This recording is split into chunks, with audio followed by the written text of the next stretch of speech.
자, 오늘 우리에게 주신 하나님의 말씀은 히브리서 11장 11절과 12절 말씀입니다.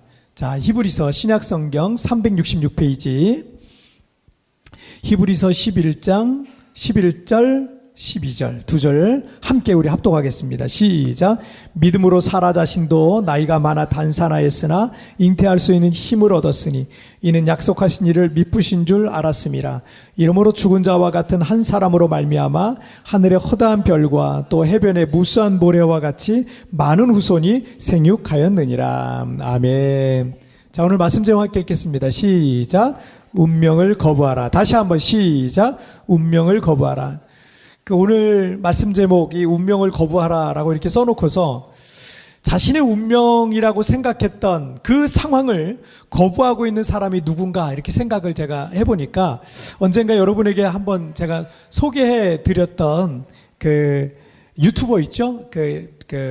위라클의 박위 형제가 생각이 났어요. 위라클이라는 유튜버를 운영하고 있는데 지금부터 8년 전에 이 외국계 회사에 이 합격 소식을 있었던 그날, 그 얼마나 행복하고 기쁜 날이겠어요. 그때 당시 28살이거든요. 이 청년 박위는 너무 행복한, 그날 외국계 회사에 합격했으니 너무너무 기뻐가지고 행복해가지고 친구들이 즐겁게 시간을 보내고 있는데 낙상사고를 당합니다. 그래서 떨어져가지고 이 목척추뼈를 다쳤거든요. 그래가지고 이 척추뼈가 부러져서 의사는 팔다리를 모두 이제 쓸 수 없을 것이라는 그런 진단을 내리게 됩니다. 오랜 기간 동안에 지독한 이 재활을 통해서 이 팔과 다리는 이제 이 팔과 손은 어느 정도 이제 사용을 할 수가 있게 됐습니다. 그런데 여전히 이 하반신은 마비가 된 이 하반신 마비 장애인입니다. 인생을 살아가는데 많은 제약이 따랐고 이제 그는 이제 장애는 이 사람의 이제 이 청년의 운명이 돼버린 거야. 이게 그 사람의 삶이 되고 인생이 되고 운명이 돼버린 거예요. 그러나 그는 그 운명을 거부하기로 했습니다. 그리고 유튜버를 시작을 했어요. 제가 이렇게 어저께 들어가서 보니까 유튜버 지금 구독자가 34만 명이 넘더라고요. 대단한 거예요, 대단한 거예요. 엄청난 거예요, 엄청난 거예요. 유튜버를 이제 시작을 해서 자신과 같이 장애로 절망하고 있는 이들에게 소망을 전하는 그런 인플루언서가 됐어요. 그가 이렇게 말하더라고요. 왜 불가능하다고 생각하시나요? 당신의 생각을 제한하는 것이 장애입니다. 라고 말합니다. 운명론자들이나 숙명론자들은 그렇게 살도록 정해진 운명은 바꿀 수 없다라고 말해요. 그러나 성경은 믿음은 바라는 것들의 실상이요, 믿음이 있는 자들에게는 불가능이 없다라고 말씀하시고 있습니다. 믿음의 사람들에게는 여러분 한계가 없습니다. 현실은 다 끝난 것처럼 보이고 더 이상 어떤 소망도 가질 수 없는 상황일 수 있어요. 그러나 우리가 믿는 하나님은 우리에게 정해진 운명을 바꿀 수 있는 전능하신 하나님이심을 여러분 믿으시길 바랍니다. 여러분 절대 바뀌지 않을 것 같은 운명을 여러분 우리가 바꾸려면, 그 운명을 거부하려면 어떻게 해야 될까요? 자, 우리 첫 번째 주제부터 한번 보실까요? 함께 읽겠습니다. 시작. 믿음의 능력을 소유하라. 다시 한번 시작. 믿음의 능력을 소유하라. 자, 오늘 본문에는 아브라함의 아내 사라의 이야기가 나옵니다. 성경의 많은 부분들이 아브라함의 믿음에 초점이 맞춰 있고 또 많은 비중을 아브라함에 대한 이야기로 이제 기록이 되다 보니까 사라는 의심도 많고 믿음도 없는 그런 여인처럼 생각될 수 있는데, 자, 오늘 본문의 증언에 의하면 결코 그렇지만은 않았다라는 것을 우리가 알 수 있어요. 물론 이 초기의 사라는요, 믿음이 연약한 여인이었습니다. 그 하나님께서 아들을 주시겠다는 약속이 나중에 의심이 많이 갔어요. 믿어지지가 않았어요. 그래서 중간에 그 하나님의 약속을 포기하게 됩니다. 아들을 낳을 걸, 이제 자식을 낳을 것을 중간에 포기하기도 했었습니다.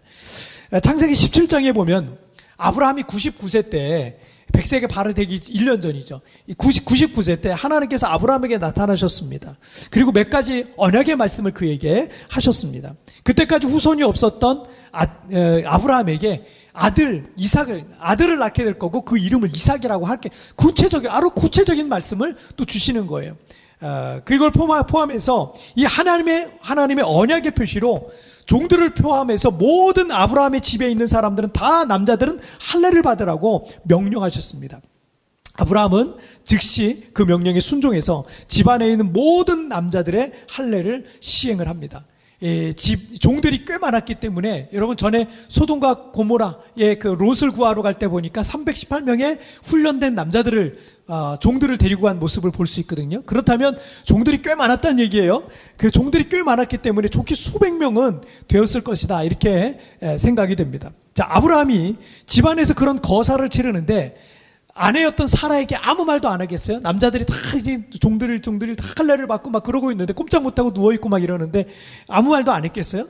하나님께서 자신에게 나타나셔서 약속하신 그 축복의 말씀들을, 구체적인 축복의 말씀들, 심지어 아들을 낳게 되고 이름을 이삭이라고 하게 될 거라는 이런 내용까지도 구체적으로 사라에게 들려줬을 겁니다. 그리고 사라 당신 이제 아들을 낳게 될 거라고 이렇게 전해줬을 겁니다. 그런데 오늘 본문 뒤에 보면 그 말씀 뒤에 보면은 그때까지도 사라는 아브라함이 그렇게 얘기하지만 긴가민가 했을 거예요. 그리고 잘 믿어지지 않았던 것 같습니다. 자, 그리고 창세기 18장으로 넘어오는데 얼마 지나지 않아서 하나님께서 사람들의 모습을 한 천사 3명을 아브라함에게 다시 보냅니다. 아브라함은 그들이 예사롭게 보이지 않았습니다. 그래서 즉시 그들을 집으로 초대를 합니다. 그리고 정성껏 음식을 준비해서 그들을 대접했습니다. 그리고 식사가 마쳐요. 식사가 마친 뒤에 그 천사들이 아브라함에게 이런 말을 하는 거예요. 창세기 18장 10절 말씀에 보면 그가 이르시되 내년 이맘때 내가 반드시 내게로 돌아오리니 내 아내 사라에게 아들이 있으리라 하시니 사라가 그 뒤 장막문에서 들었더라. 우연히 사라는 장막문 뒤에서 그 남자 여럿이서 이렇게 얘기하고 있으니까 거기에 들어갈 수가 없었어요. 당시 고대 사회는. 그래서 장막문에서 그들이 하는 얘기를 듣고 있었는데 아들을 낳게 될 거라는, 사라가 아들을 낳게 될 거라는 그 얘기를 우연히 듣게 됩니다. 그런데 창세기 18장 12절 말씀에 사라가 속으로 웃어 이르되 내가 노쇠하였고 내 주인도 늙었으니 내가 무슨 즐거움이 있으리요 라고 속으로 생각합니다. 당시 사라의 나이가 89세입니다.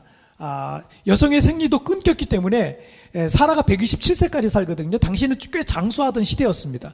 그래도 어쨌든 여성의 생리도 끊겼기 때문에 임신이 불가능한 그런 상태였어요.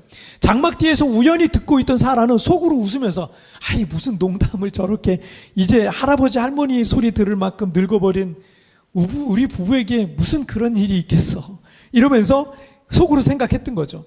우리가 사라의 입장이어도 어쩌면 똑같은 생각을 했을지도 모르겠습니다. 요즘 제가 부산에 있는 어떤 교회 찬양팀의 워십 영상, 그 유튜브에서 그 워십 영상을 틀어놓고 일을 하거나 또 기도를 하거나 묵상을 할 때가 많은데 그 워십 영상을 보면서 제가 은혜를 많이 받아요. 왜냐하면 이 새롭게 생긴 이 찬양팀인데 그 많은 청년들이 막 눈물을 흘리면서 뜨겁게 그 찬양하는 모습을 보면서 우리 교회에도 언젠가 저런 은혜가 있으면, 은혜들이 있으면 좋겠다 이런 마음이 드는 겁니다. 그런데 마음 한쪽 구석에서 이 지역에서는 어려워, 세부에서는 어려운 거야. 여기는 청년들도 없고 청년들이 와도 오래 머물 수 있는 곳이 못 돼. 이런 부정적인 마음들이 저를 쫙 낙심케 하는 거예요. 여러분, 그런데 그런 부정적인 마음이 있지만 여러분 그렇다고 꼭 청년들이 있어야 그런 은혜가 있는 건 아니잖아요. 그죠? 하나님께서는 각 세대들에게 다 은혜 주셨어요. 청년들에게만 은혜를 주시는 게 아니에요. 각 세대들에게 다 은혜를 주세요. 각 세대 가운데 새벽 이슬처럼 구별해서 주님을 뜨겁게 사랑하는 사람들을 세우실 거고요. 그들을 통해 하나님은 영광을 받으실 겁니다. 그리고 우리가 살아가는 이 땅에도 분명히 그런 영적 부흥의 날이 오게 될 줄 믿습니다. 그런데 우리에게 어떤 마음의 소원들이 있잖아요. 우리의 마음의 소원들이 있는데 분명 우리가 간절히 바라고 원하는 것들인데 여러 가지 상황적인 것들은 불가능해 보이는 거예요. 그때 우리의 마음에는 안 될 거야, 불가능해, 어려워, 다 끝났어 이런 마음이 드는 겁니다. 창세기 18장에도 천사가 아브라함 부부에게 소망적인 말씀을 전해주신 것은 고마운 일이지만 사라는요 그 말이 믿어지지가 않는 거예요. 아무리 해도 지금 내 형편을 보니까 내가 나이가 너무 많고 쭈글쭈글하고 안 될 것 같은 거예요. 도저히 믿어지지가 않았던 겁니다. 그래서 그냥 속으로 어이가 없어서 웃었던 거예요. 그때 하나님께서 천사를 통해서 아브라함에게 이러는 거예요. 그때는 당신은 아브라함과 사라만 아브라함과 천사들만 얘기하고 있는 거죠. 아브라함을 통해서 아브라함에게 이렇게 하는 거예요. 사라가 왜 웃으며 이르기를 내가 늙었거늘 어떻게 아들을 낳으리요 하느냐 라고 말하는 거예요. 이 장막 뒤에서 숨어서 이렇게 몰래 그냥 듣고 있었던 이 사라가 깜짝 놀랐던 겁니다. 그 의심하는 사라를 하나님께서 책망을 하셨던 거죠. 그리고 창세기 18장 15절 말씀을 보시면 사라가 두려워서 부인하여 이르되 내가 웃지 아니하였나이다. 이르시되 아니라 네가 웃었느니라. 마음속 생각을 들킨 사라는 당황해서 웃지 않았다고 말을 했지만 천사는 다시 한번 그 사라에게 아니라 네가 웃었다라고 사라가 의심했던 것을 책망합니다. 분명 사라는 하나님의 말씀을 믿지 못했어요. 그 전까지 믿지 못했어요. 하지만 천사들과 이 대면, 이 사건, 이 믿음이 없어서 의심했던 이 부끄러운 이 순간들이 그녀가 믿음을 갖게 된 어떤 전환점이 되었던 것으로 보여집니다. 그래서 하나님께서 사라에게 찾아오셨던 거예요. 자, 17장에서는 아브라함에게 찾아오셨잖아요. 근데 18장에서 아브라함에 또 찾아오신 것 같지만 사실 아브라함을 위해서가 아니라 사라를 위해서 찾아오신 거예요. 믿음이 없었던 이 사라가 믿음을 갖길 바라셔서 하나님께서 아브라함에게 오셨다가 17장에서 그 다음에 창세기 18장에서는 사라에게를 위해서 다시 오셨던 거죠. 우리 안에 의심이 쌓이고 하나님의 말씀을 믿지 못하고 또 우리의 믿음이 식어지고 그러면 하나님의 복을 경험할 수가 없어요. 여러분, 우리의 안에 믿음이 식어지고 하나님의 은혜가 식어지고 말씀이 식어지고 하나님의 능력이 식어지고 기도가 식어지고 그러면 어떻게 하나님의 은혜를 맛볼 수가 있겠습니까? 그런데 제가 이렇게 목회를 하면서 보면 누가 그 하나님의 은혜를 맛보는 줄 아세요? 지금 따끈따끈한 사람들이 하나님의 은혜를 맛봐요. 하나님을 믿고 하나님의 은혜를 막 체험하고 있는 사람들이 있잖아요. 그런 사람들이 하나님의 능력을, 하나님의 복을 경험하더라고요. 하나님 안에 있는 이 은혜들을 누리지 못하고 그냥 교회만 왔다 갔다 하는 그런 형식적인 그리스도인으로서는요, 하나님의 은혜를, 하나님의 복을 누릴 수가 없습니다. 하지만 하나님께서 우리를 사랑하셔서 찾아오시더라고요. 그렇게 믿음이 식어진 사람에게 하나님이 찾아오시더라고요. 때로는 설교 말씀을 통해서 자극을 주세요. 말씀을 들을 때 분명히 자극이 된단 말이에요. 따끔따끔 하거든요. 그런 어떤 자극을 주세요. 믿으라는 겁니다. 그런데 이 말씀도 안 들어와요. 그럼 때로는 충격요법을 쓰시더라고요. 재정적으로 압박이 오게 하든지 어려움이 오게 한다든지 뭐 사랑하는 가족이 아프게도 하시든지 그렇게 해서라도 그 병든 영혼이 고침받고 믿음을 갖길 바라시는 그런 마음이 있으신 겁니다. 정신을 차려나는 거죠. 영적인 눈을 뜨기를 주님이 바라시는 겁니다. 자, 그래서 여러분 오늘 본문인 히브리서 11장 11절 말씀 우리 다 같이 한번 읽어볼까요? 시작. 믿음으로 사라 자신도 나이가 많아 단산하였으나 잉태할 수 있는 힘을 얻었으니 이는 약속하신 일을 미쁘신 줄 알았습니다. 아멘. 자, 사라 자신도 나이가 많아 단산하였다라는 것은 자연의 이치죠. 그런 어쩔 수 없는 거예요. 자연적인 누구나 늙고 병들고 더 이상 아이를 가질 수도 낳을 수도 없는 때가 오는 것은 어쩔 수 없는 인간의 숙명이고 운명인 겁니다. 이젠 불가능한 거죠. 그건 불가능한 거예요. 그런데 천사의 말을 듣고 사라가 속으로 웃었을 때 창세기 18장 14절에서 천사가 이런 말을 하죠. 거기서는 여호와께서라 그래요. 자, 여호와께 능하지 못한 일이 있겠느냐. 여호와께 능하지 못한 일이 있겠느냐. 영어에서는 too hard라는 표현을 써요. 능하지 못한 일이 있겠느냐. 그 순간 사라는 뒤통수를 세게 맞은 것 같았어요. 내가 하는 게 아니었구나. 여호와께. 나는 불가능하지만 하나님께는 그런 건 조금도 어려운 일이 아니었구나. 그때 사라가 변화된 거예요. 그 순간 사라가 변화된 거예요. 그 전능하신 하나님을 확실히 믿기 시작한 겁니다. 사라가 이제 믿음의 능력을 소유하기 시작했던 겁니다. 우리 교회가 있는 이 세부라는 곳은요, 이미 오래 전부터 정착한 그런 사람들보다는 새롭게 정착해 보려고 오는 사람들이 훨씬 더 많습니다. 하지만 외국에서 정착하고 뿌리 내린다는 거, 여러분 그거 쉽지 않아요. 여러 가지 극복해야 될 장애물들이 많습니다. 우리 교회도 처음에는 60명 정도 앉을 수 있는 그런 공간을 얻어서 한 4년간 우리가 사역을 했죠. 그리고 주님의 은혜로 교회가 부흥해서 더 넓은 공간을, 몇 배 더 넓은 공간을 우리가 얻어서 새성전으로 인테리어하고 다 이렇게 우리가 한 3년 정도 인테리어가 3년 정도 아주 즐겁게 신앙생활 하다가 코로나가 터진 거예요. 그리고 지금 코로나가 터져서 2년 동안 우리 성도들을 포함해서 여기 세부에 있는 교민들 대부분이 다 철수하게 됐습니다. 그래도 얼마라도 남아있는 성도들이 우리 교회는 그래도 얼마라도 남아 계신 성도들이 계시니까 그게 얼마나 감사한지 몰라요. 이제 다음 주일이면 9주년입니다. 저는 모든 것을 처음부터 다시 시작하는 마음으로 또 사역이 제가 임해야 되지 않을까 이런 생각을 갖고 있어요. 이런 게 개척의 과정입니다. 여러분 쉽지 않아요. 정말 쉽지 않아요. 특별히 이 세부에서 교회를 개척하게 되는 것도 여러분 정말 쉽지 않더라고요. 그런데 저는 이 세부에서 교회를 개척하게 된 것은 저에게 큰 축복 중에 하나라고 생각을 합니다. 왜냐하면 교회나 여기 오시는 성도님들이나 동일한 조건에서 시작하는 거잖아요. 그죠? 교회도 어떤 기반이 있어서 시작한 게 아니야. 아무도 없는데 시작한 거예요. 동일한 조건에서 시작하고 개척해 나가고 있기 때문입니다. 교회라고 쉽지 않아요. 여러분 교회라고 십자가만 걸어놓는다고 교회가 되는 게 아니에요. 쉽지 않아요. 그러나 우리 교회가 주님의 은혜로 잘 세워져 가는 것을 여러분들이 우리 성도들 여기 정착하기 위해서 오시는 분들이 보게 된다면 그것이 저는 우리 성도들에게서 소망이 됐으면 좋겠어요. 그리고 교회가 하나님의 은혜와 능력으로 이 어려운 주위에서 지역에서 새로운 역사를 써간다면 우리 성도들도 얼마든지 이 땅에서 인생의 새로운 전성기를 써갈 수 있다는 걸 저는 믿습니다. 여러분 그런 거예요. 교회도 여러분 똑같아요. 여러분들 여기 정착하기 어렵죠? 교회도 마찬가지예요. 그런데 교회가 잘 해나가잖아요. 그럼 여러분도 할 수 있어요. 왜요? 교회는 왜 잘 돼요? 왜 잘하고 있어요? 하나님이 함께 하시니까. 그럼 여러분은요? 여러분에게도 하나님 함께 하시잖아요. 그럼 다 잘 될 수가 있는 거예요. 다 잘 될 수가 있는 거예요. 자, 사라가 생각하기에도 말이 안 되는 상황이었기 때문에 속으로 헛웃음이 나왔던 거죠. 내 나이에 어떻게 나에게는 불가능해. 이젠 다 끝났어라고 생각될 수 있습니다. 그건 정해진 운명처럼 바꿀 수 없는 겁니다. 맞습니다. 여러분 사라는 할 수 없습니다. 하지만 여호와께는 능치 못한 일이 없습니다. 여호와께는 그게 쉬운 일이에요. 어렵지 않아요.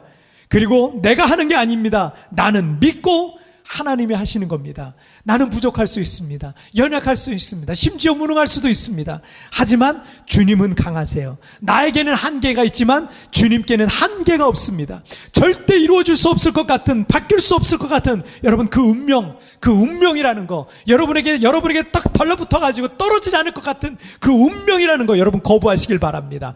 운명이라고 하는 그 가짜 신념에 끌려다니지 마세요. 여러분 운명이라고 하는 거 그거 믿지 마세요. 여러분 우리가 믿을 거는 하나님밖에 없어요. 하나님 말씀밖에 없습니다. 내가 믿으면 하나님이 역사하실 줄 믿습니다. 자, 우리 두 번째 주제 보실게요. 함께 읽겠습니다. 시작. 믿음은 부활을 일으킨다. 다시 한번 시작. 믿음은 부활을 일으킨다. 성경 속에는 자신에게 정해진 운명을 거부한 사람들의 이야기로 가득합니다. 아브라함은 100세에 아들을 낳았습니다. 야곱은 둘째로 태어났지만 장자 축복을 받았어요. 요셉은 노예로 팔려갔지만 애굽의 총리가 됐어요. 모세의 전성기는 80살이라는 늙은 나이 때부터였습니다. 골리앗에게 죽을 수밖에 없었던 다윗이 그 전쟁에서 승리했습니다. 히스기야는 죽을 병에 걸렸지만 15년 생명을 더 연장받았습니다. 다니엘은 사자굴에서도 살아나왔어요. 베드로는 물 위를 걸었어요. 그리고 우리 예수님은 죽음에서 부활하셨습니다. 할렐루야. 그리고 히브리서 11장 12절 오늘 본문 말씀 함께 읽겠습니다. 시작. 이러므로 죽은 자와 같은 한 사람으로 말미암아 하늘의 허다한 별과 또 해변의 무수한 모래와 같이 많은 후손이 생육하였느니라. 여러분 이것을 여러분의 말씀으로 읽어보면 어때요?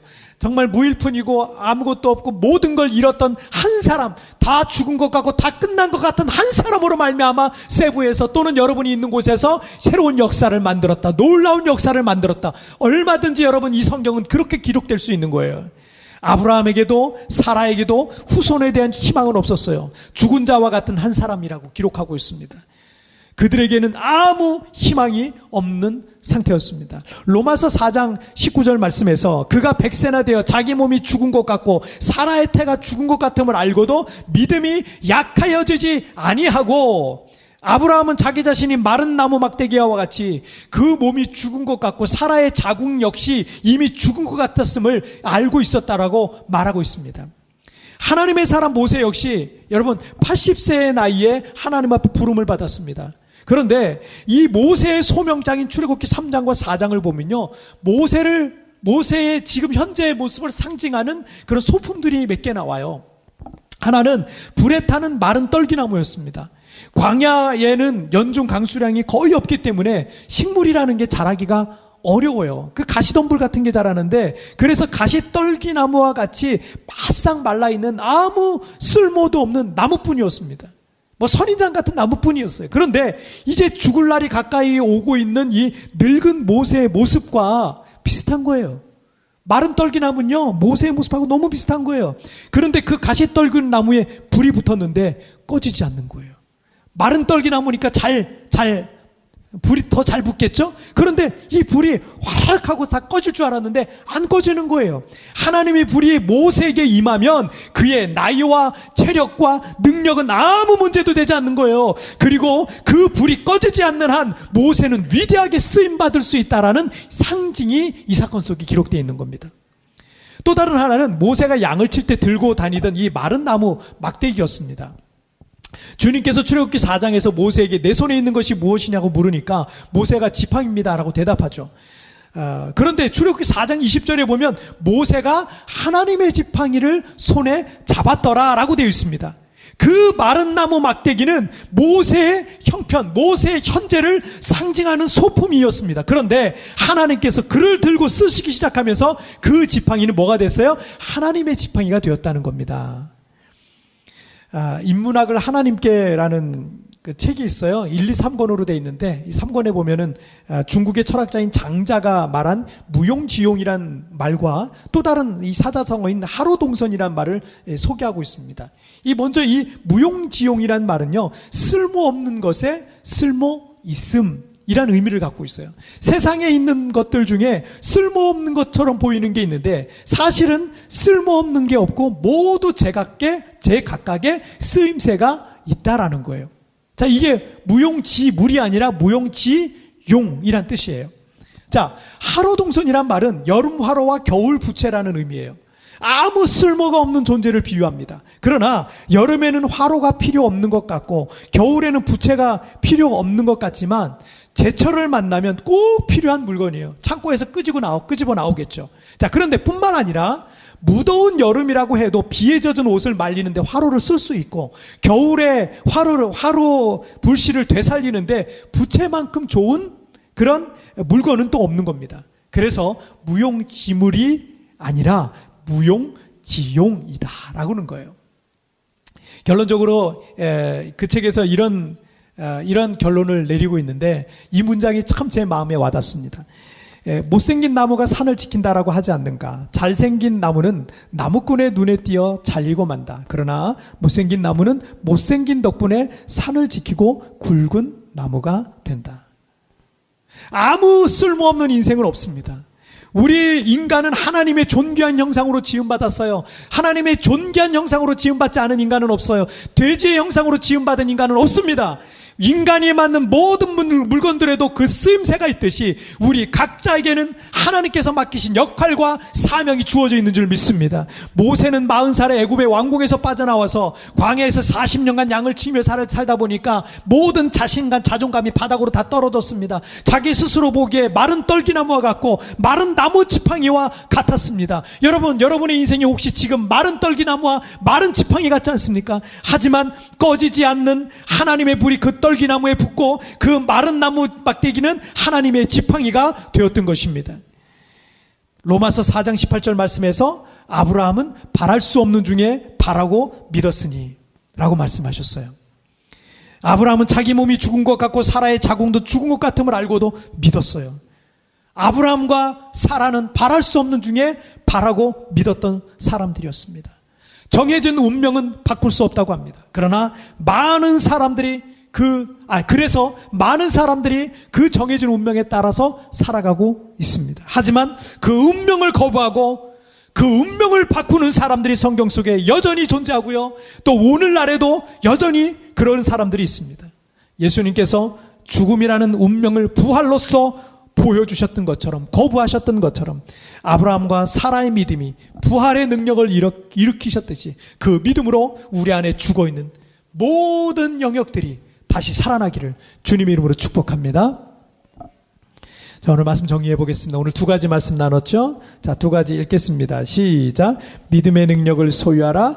믿음은 부활을 일으킨다. 다시 한번 시작. 믿음의 능력을 소유하라. 믿음은 부활을 일으킨다. 아멘. 여러분,